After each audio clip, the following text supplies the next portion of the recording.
In the early light of dawn, long before the modern world awakens to the shrill chime of smartphone alarms, an elderly woman steps out onto a wooden veranda in a small village nestled among the misty mountains of Nagano. She moves with an unhurried, graceful ease, bending down to tend a small garden plot of radish and wild greens, without a single hint of physical hesitation. In her community, as in many rural hamlets across Japan, crossing the threshold of 50, 60, or even 80 years of age is not viewed as the beginning of a rapid physical decline. Rather, it is seen as a season of quiet refinement. What catches the attention of scientists and medical researchers from across the globe is not simply how long these individuals live, but the remarkable metabolic vitality they maintain throughout their golden years. Statistically, older adults in Japan maintain some of the lowest levels of deep abdominal fat and metabolic disease found anywhere on the planet, preserving lean, resilient bodies well into their 90s.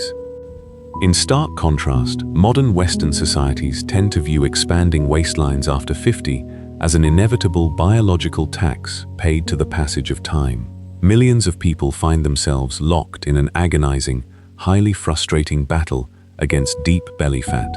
They try aggressive, low-calorie starvation diets, punishing exercise programs, and expensive synthetic supplements, only to end up feeling exhausted, burnt out, and disappointed. We are often told that the reason fat becomes so stubborn in our 50s is simply that our metabolism slows down to a crawl. Yet, when modern epidemiological studies began tracking Japanese individuals who moved to major Western cities and adopted typical modern lifestyles, something fascinating happened. Their rates of abdominal obesity and metabolic dysfunction rose rapidly to match those of their new neighbors. The secret was never hidden in a lucky genetic lottery. It was woven directly into the quiet, time-tested habits of their daily cultural lives. To understand why deep abdominal fat becomes such a relentless challenger as we age, we must look at what happens beneath the surface of our biology after our 5th decade. In our youth, our bodies enjoy a forgiving biological cushion. Higher natural levels of growth hormone and sex hormones, combined with robust muscle tissue, allow us to process carbohydrates and handle metabolic stress with relative ease. But as the decades accumulate, our hormonal tides naturally recede. Estrogen and testosterone levels drop, contributing to a gradual, progressive loss of lean muscle mass, the primary furnace driving our daily caloric expenditure. Simultaneously, our cells become gradually less sensitive to insulin, the primary storage hormone responsible for clearing sugar from our bloodstream and delivering it to our muscles for energy. When insulin sensitivity drops, the body is forced to pump out higher amounts of insulin to accomplish the exact same job. Because insulin is fundamentally an energy storage hormone that suppresses the breakdown of stored fat, elevated baseline insulin levels act like an invisible lock on our fat cells. Any excess calories we consume are no longer easily burned. Instead, they are systematically directed straight toward our midsection, wrapping tightly around our vital organs as visceral fat. This process is further accelerated by the subtle, persistent presence of modern psychological stress. When we live in a state of constant, low-grade worry, our adrenal glands secrete cortisol, a stress hormone that possesses a unique affinity for abdominal fat receptors. When we try to fight this complex biological cascade through extreme starvation diets or grueling physical workouts, our brain interprets the sudden shift as a life-threatening famine, triggering intense cravings and slowing our metabolic rate even further. The traditional Japanese approach to health and longevity offers a completely different philosophy, one that does not rely on violent shocks to the human nervous system or exhausting displays of sheer willpower. Instead of waging a war against our biology, traditional Japanese practices work in gentle harmony with our natural physiological rhythms.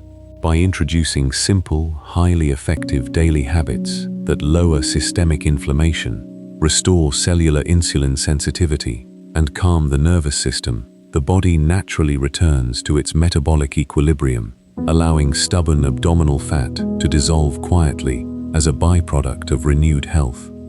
The first foundational habit that transforms metabolic health after 50 is an ancient Confucian dining practice known as Hara Hachi Bu, which translates to eating until you are 80% full. In many modern cultures, we have been conditioned to eat until we are completely stuffed, treating a meal as finished only when we experience a heavy, uncomfortable fullness in our stomachs.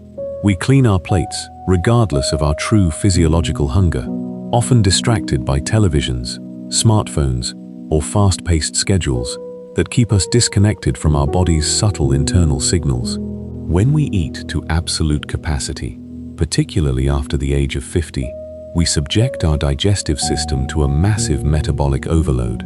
Flooding the stomach with a large volume of food requires immense energy and blood flow to process, causing a sharp, rapid spike in blood sugar and insulin. Because our cellular insulin sensitivity has naturally declined with age, our cells cannot absorb this sudden surge of nutrients efficiently. The excess energy is quickly converted into triglycerides by the liver and stored straight into the visceral fat depots surrounding our digestive organs. Practicing Hara Hachi Bu completely alters this metabolic cascade. There is a natural, biological delay, typically lasting 15 to 20 minutes, between the moment food enters our stomach and the moment our brain receives chemical signals confirming that we are nourished. When we slow down and pause our meal at the precise moment we feel satisfied, yet light enough that we could comfortably go for a brisk walk, we prevent the metabolic surge that drives visceral fat storage. Modern scientific research on calorie moderation shows that leaving a little room in the stomach at each meal activates an enzyme called AMPK, often referred to as the body's master metabolic switch. When AMPK is activated, it signals our cells to stop storing energy as fat and instead begin burning stored fatty acids for fuel, while initiating cellular repair processes that keep our tissues young and responsive. This intentional mindfulness around the amount of food we consume naturally connects with the second habit, which governs the physical structure and composition of our daily meals.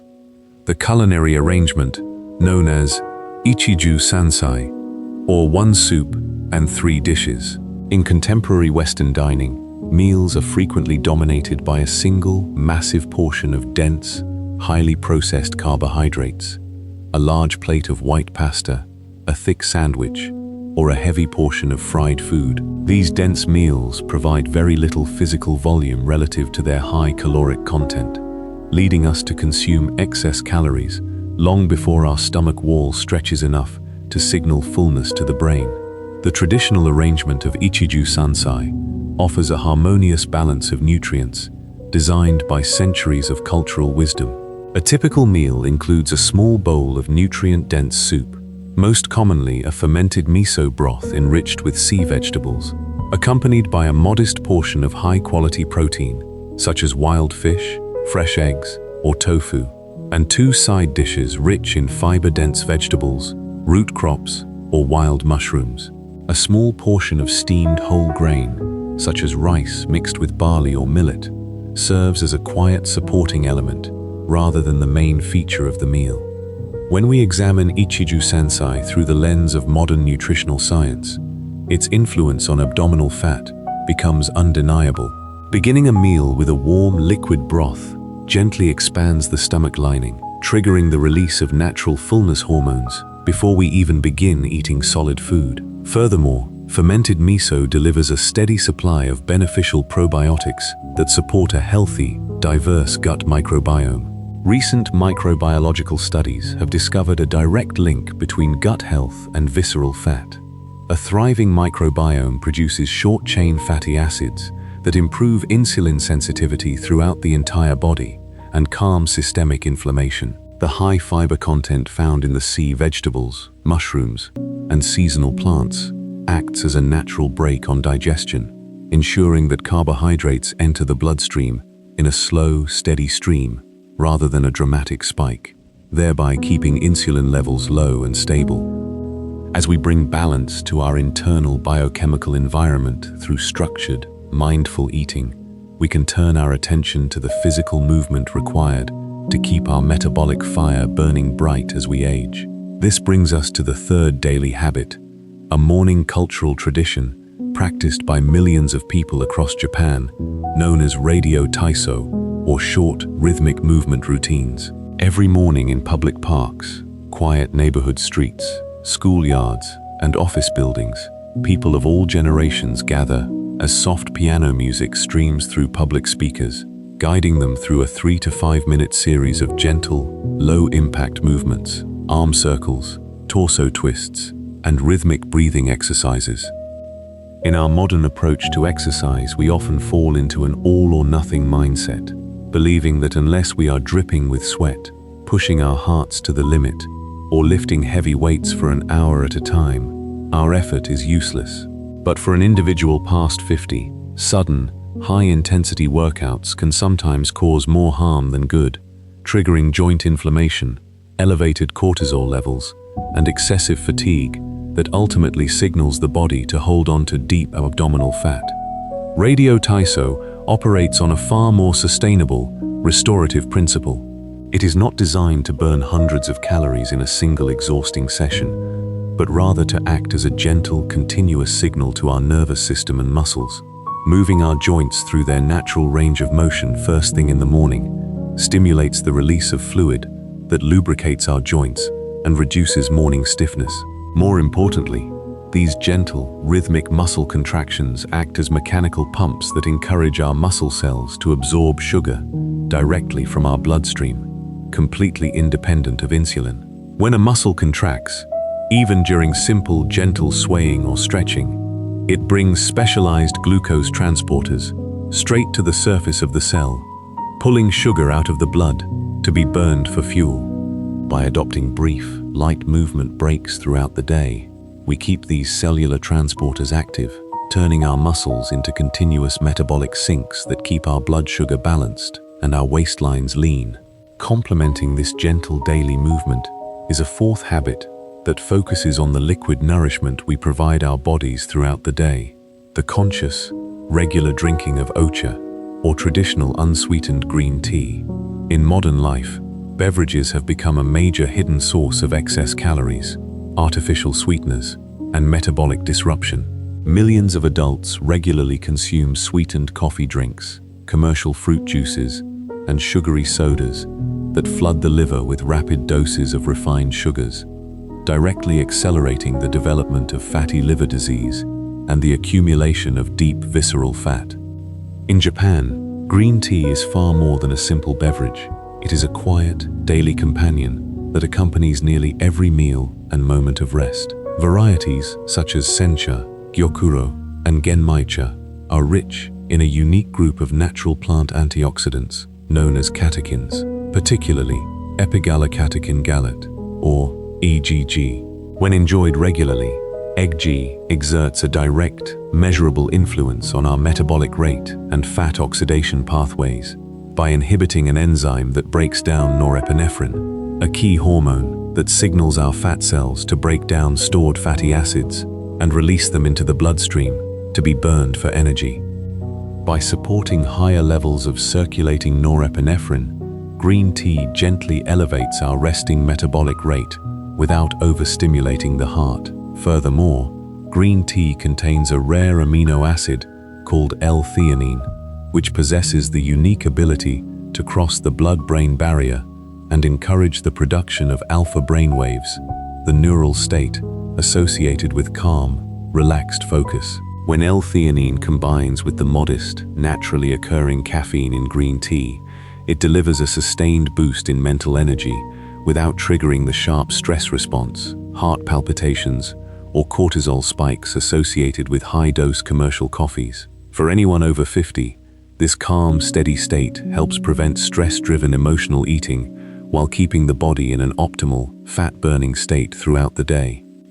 Finally, we arrive at the fifth traditional habit, which serves as the essential restorative foundation upon which all biological health and metabolic repair depend: the practice of toji, or intentional thermal recovery and sleep preparation through deep, warm bathing. Historically, Toji referred to the practice of visiting natural mineral hot springs for extended periods to heal physical ailments, soothe aching joints, and recover from exhaustion. In modern Japanese domestic life, this tradition lives on through the nightly ritual of sinking into a deep, warm bath, known as yubune, right before bed.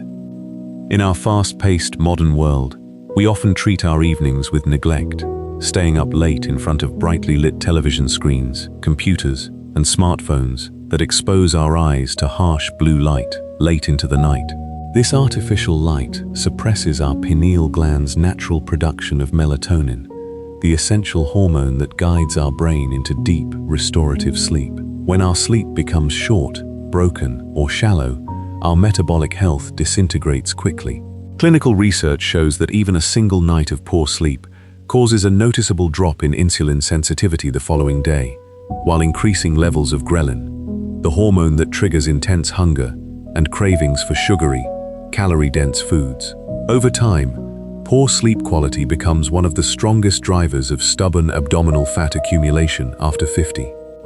The nightly ritual of yubune acts as a powerful antidote to this modern sleep crisis.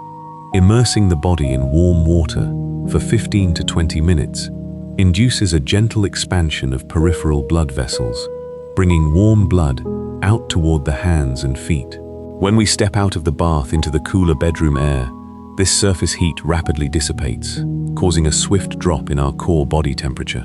This rapid internal cooling is the precise biological signal our brain requires to initiate the sleep process, prompting a natural release of melatonin. The physical pressure of the warm water gently relaxes our muscles, eases strain on our cardiovascular system, and shifts our autonomic nervous system out of the high-stress fight-or-flight mode into the calm, rest and digest state. By securing deep, uninterrupted sleep each night, we optimize our body's overnight release of growth hormone, allowing our tissues to repair, our insulin sensitivity to reset, and our body to burn stored visceral fat effortlessly while we rest. When we view these 5 traditional habits together, we see that they do not form a rigid, exhausting regimen of self-denial. They require no expensive subscriptions, complex gym equipment, or grueling displays of willpower. Instead, they offer a gentle invitation to bring presence, nourishment, and respect into the basic acts of daily life: how we eat, how we move, how we hydrate, and how we rest.